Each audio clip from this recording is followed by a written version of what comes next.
વાગો હા કેમ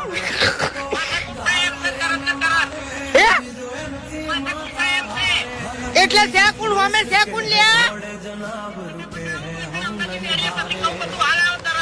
એવું એમ આવું છું તરત આવું છું વાત આવી છે ભાઈબંધીની પણ હવે હોમે ગમે સંબંધી હશે ને તો હું ભમાયા